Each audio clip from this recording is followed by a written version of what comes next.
Como na última aula eu, de certa forma, fiquei um pouco chateado fazendo, no final da aula, claro, é cansativo, né? Se bem que, por exemplo, uma aula como hoje, a gente passou um bom tempo sem fazer nada, eu passei entregando as provas, aí corrigi a prova, e na correção da prova, entre uma questão e outra, ainda falava sobre a vida, sobre outras coisas, sobre outros aspectos da tua vida.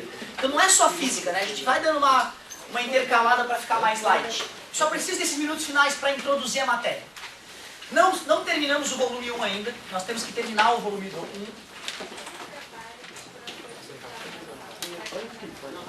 Não, na verdade o que eu percebi com a nossa participação é que não tem margem para a gente jogar essas notas lá, certo? E de qualquer forma, eu ia fazer assim, eu ia acrescentar um ponto na participação de quem acertasse todo o trabalhinho. E pela olhada que eu dei, alguma questãozinha ou outra sempre faltava, certo? Mas depois, se alguém se sentir prejudicado na nota de participação e achar que foi bem no trabalhinho, eu posso examinar o trabalhinho com mais carinho e verificar que se a pessoa teve um ótimo desempenho no trabalhinho, eu acrescento um pontinho na participação ainda, certo? Posso fazer isso.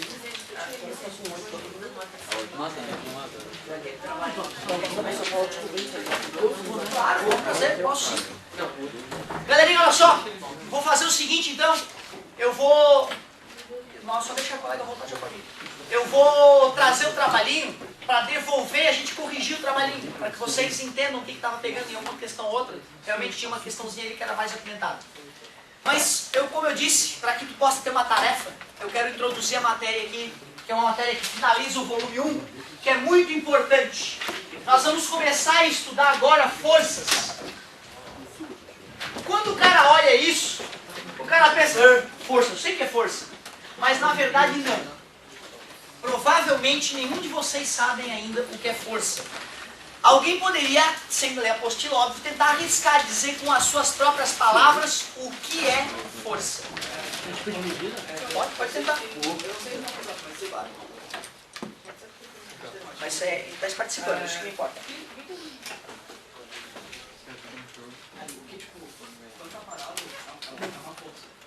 Quando ele cai, é como se fosse outro. É mais ou menos assim. Ó, legal, assim, ó. O fato de ele estar parado, aqui o objeto estar parado aqui na Terra, eu concordo com o amigo. É um exemplo que tem forças atuando nele. E quando a gente deixa ele cair, são outras forças, né? Uma das forças deixou de existir e uma das que estava atuando aparece. Eu concordo contigo. Observar um objeto parado e um objeto caindo ajuda a perceber as situações onde as forças estão envolvidas. Mas tenta assim com as tuas palavras, falar para alguém de outro mundo, olha, força, amigo, força é isso aqui, ó, isso aqui é força, força Ó, estáis usando uma ideia que nós usamos aqui na aula para justificar o que é força, bacana? Olha, amigo, força é massa vezes aceleração. Tu já está usando a segunda lei de Newton, que a gente ainda nem chegou nela. Mas seria uma maneira legal de mostrar para o cara o que é força, mas eu preciso de uma maneira mais popular, mais palpável.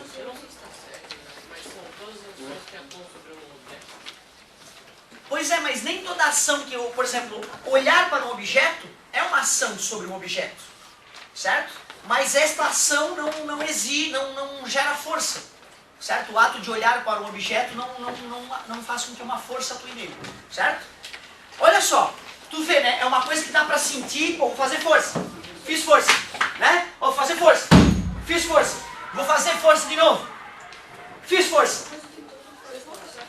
O tempo inteiro a gente faz força, só que a gente precisa saber dizer, força é isso. Pode ser representado por um vetor, né? Mas tem várias coisas que podem ser representadas por vetor e não são força. É uma medida vetorial. Mas de que tipo de medida é essa? Galera, eu só estou te provocando mesmo, tá? Eu estou te provocando que não é natural. Não é natural tu saber, não, força, professor, é uma entidade que gera mudança de velocidade e ou deformação. Já que eu já falei tanto disso, eu decorei. E não é só que eu decorei, eu também percebi no meu mundo as forças atuando e vi que essa definição é justa. Então olha que legal. Vou escrever a definição para a gente filosofar sobre ela. Força, só um pouquinho. Força é uma entidade capaz de alterar a velocidade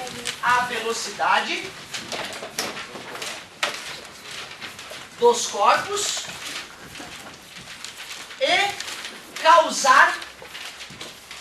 Força é uma entidade capaz de alterar a velocidade dos corpos e causar deformações.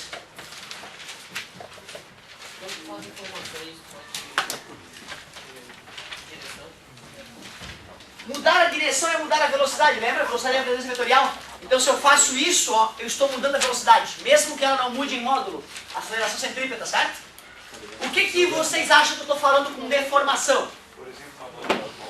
Por exemplo, numa bola de futebol, por exemplo, no apagador, por exemplo, o quadro antes iria para baixo, agora ele não vai mais, você vai ter que puxar, não dá. Aqui, deformou, a pontinha. Hã? Tá vendo, Lucas? Deu uma levantadinha, né? Deformou.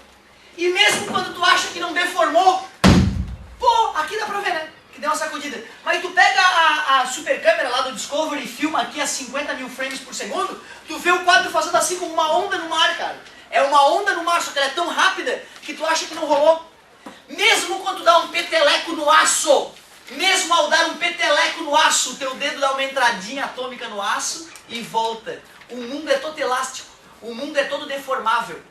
Mesmo quando eu piso meu pé no chão, não é só a borracha do meu tênis que deforma, o azulejo deforma. Só que são deformações microscópicas, por isso que tu não percebe boa parte delas. E por isso que o programa Super Câmera é legal. Porque tem coisa que o teu olho não vê, e se tu filmar de perto, bem lentamente, tu vê uma mágica ocorrendo lá que tu não supunha que ocorria. Então força é uma coisa que pode causar duas coisas só. Ou ela muda a velocidade do objeto, ou ela deforma o objeto. Na verdade, sempre ocorre um pouco dos dois, né? Por exemplo, no caso do giz, voltando ao caso do giz, qual é a velocidade do giz agora, em relação à minha mão? Zero. Oh, em nome da ciência, desculpa, amigo. Então, olha só. Depois que eu dei o peteleco, a velocidade continuava zero? A velocidade mudou? Se a velocidade mudou, é porque uma força atuou. Foi ela que gerou a aceleração. Bonito? Não respondeu errado. Houve uma aceleração.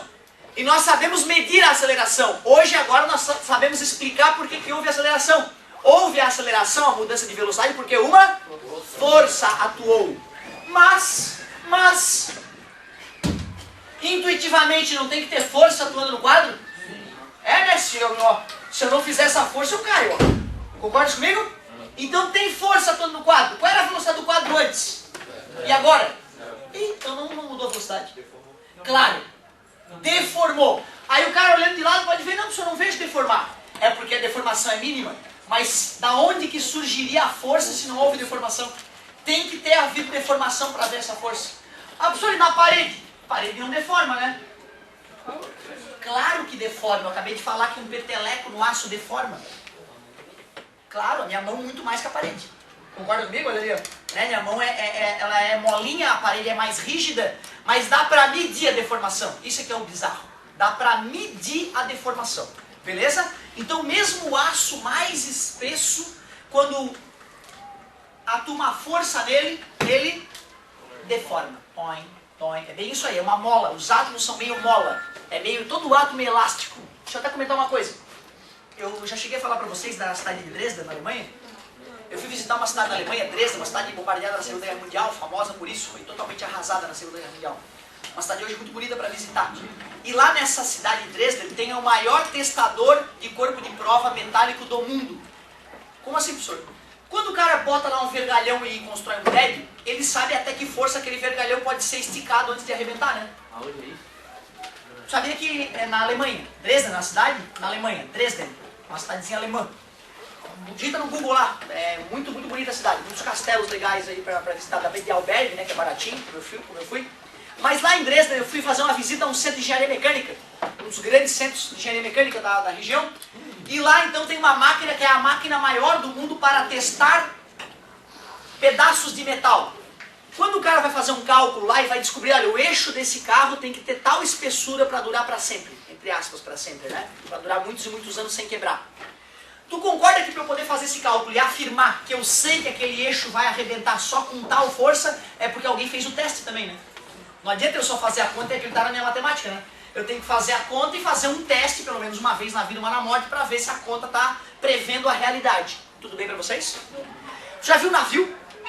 O navio, quando atraca no porto, ele tem que ser amarrado no porto, não é? E ele é amarrado, adivinha onde? Numa árvore. É numa árvore que o navio é amarrado? Árvore, velho. É, né? Não faz sentido, né? Até porque a árvore no navio, ela não vai atrapalhar a chegada do navio, né? Tem um tarugo de metal, que é chumbado no caso do navio, que é uma coisa assim de metal, ó. Aí vem uma corda desta espessura e o cara enrola essa corda ali. Quando uma corda dessa arrebenta, com uma ventania, por exemplo, se ela pega em alguma pessoa, ela amputa ao membro da pessoa, ou parte a pessoa ao meio, tá? Imagina, né? Uma corda dessa espessura sendo tracionada por um navio de centenas de milhares de toneladas. Se aquilo ali é esticado, quando rebenta, não vai ser o elástico que arrebentou e bateu no teu dedo e tu fez ai. Né? Não vai dar de fazer ai, vai partir o cara ao meio. Tu concorda que é muito importante para a segurança do navio de todos e das centenas de milhares de dólares investidos nessas operações, que o cara tenha certeza que aquele tarugo de metal não vai partir? Concorda comigo? E um dia, então, alguém teve que fazer um teste. Mas como é que eu pego uma porcaria de metal deste tamanho e estico até partir? Puxa aí que eu puxo aqui, amigo, vai! Precisa fazer uma máquina especial para isso, né? Aonde está essa máquina? Em Dresden. Parabéns, garoto, é isso aí. Então lá em Dresden, eles pegam um tarugo de metal desta espessura, deste tamanho, amarram uma parte em garras gigantescas da máquina, amarra a outra ponta em garras gigantescas, chama os bombeiros, fala para os bombeiros, amigo, vamos testar aquele tarugo do mal. E aí a galera já avisa a cidade e evacua a região em volta do prédio onde a máquina está instalada. É. Quando aquela porcaria começar a ser puxada, já que atua uma... vai haver uma... ó, o amigo tá ligado, atua uma força, vai haver uma deformação. O tarugo não vai acelerar, né? Ele está sendo puxado de um lado e do outro pelas garras da máquina. Concordas comigo? Tá visualizando? Cara, aí aquele tarugo desta espessura, ele começa a afinar. Ele vai afinando, cara, de tanta força que tá puxando ele. E demora, às vezes, horas e horas para mover 1 milímetro, tá? Porque a máquina é cheia de engrenagens e válvulas hidráulicas, então a força é brutal, mas ela é vagarosa. 5 horas depois, o tarugo está sendo esticado ainda, já está quente e enorme. E na hora que ele rebenta, meu querido, tu concorda que tem uma força descomunal puxando o tarugo? Na hora que o tarugo arrebenta, ele deixa de fazer essa força, não é isso? Mas a máquina, naqueles segundos antes de rebentar, continua fazendo força. A pancada do estouro é tão grande que tem tremor de terra na região. Então se tu mora lá a 10 quarteirões do prédio, o bombeiro já avisou, já anunciou no jornal, olha, amanhã se prepare, meus queridos, que meio-dia, pau! Terremoto! Loucura, hein? Qual é a tua tarefa, então? Ler sobre força nas páginas 46, 47 e 48. 3 páginas de leitura. Muito obrigado pela atenção.